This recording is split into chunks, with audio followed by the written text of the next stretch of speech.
Tama nga pala talaga yung madalas sinasabi ng iba na kung sino pa yung taong nagpapasaya sa iyo ng labis ay siya rin ang magiging dahilan ng iyong paghihinagpit. Sino bang mag-aakala na katapusan na pala ng ating kwento? Isang kwento na inakala natin walang dulo. Isang kwento na akala natin puno ng kasiyahan, pero ang mga kwento at akala natin na iyon ay nauwi lang pala sa katapusan. Dahil ang dating saya na ikaw lamang nakakapinta sa aking mukha ay napalitan ng lungkot at mga namumugto dahil sa mga luha. Ang dating hagigikan natin na tila tayo mga bata ay napalitan ng pagbitaw ng mga masasakit na salita. Ang dating mga pangarap na pareho nating binuo ay dandahan din palang gumuho kasabay ng pagpapahango ng nakagawian nating kwento. Dinurog mo ang aking puso. Halos isang taon din akong lumuluha, lalo na't di ko maiwasan na ikaw ay aking maalala. Di ko mapigilang sariwain mula ang mga panahon na kasama ka. Kasi dati, yung mga litrato natin ay di ko pa nabura.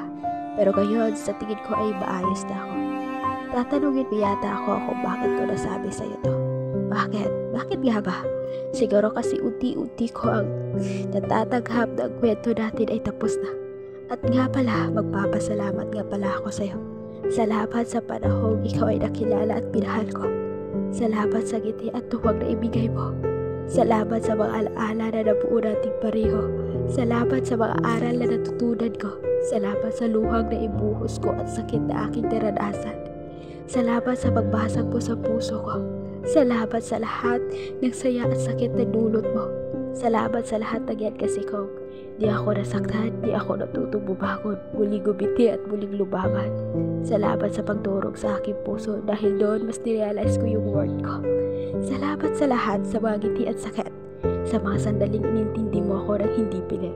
Maraming salamat talaga, handa na ako kung sakali ikaw ay aking muling makita. Dahil natuto na ako na hindi lahat ng taong darating sa ating buhay ay manatili. May iba na darating lang upang magbigay aral sa'yo na dadalhin mo hanggang sa huli. Kaya kahit hindi tayo ay nagkatuluyan, kahit man tayo ay dati ay nagkasakitan, nagpapasalamat ako sa'yo. Dahil mas naging matatag at matapang akong tao.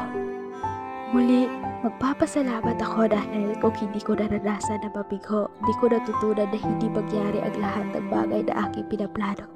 Kasabay ng aking pagpapasalamat sa iyo ay aking pamamaalam. Pamamaalam sa ating mga nagdaan, naway maging masaya ka sa buhay na tatahakin mo. Salamat sa lahat ng naidulot mo sa buhay ko.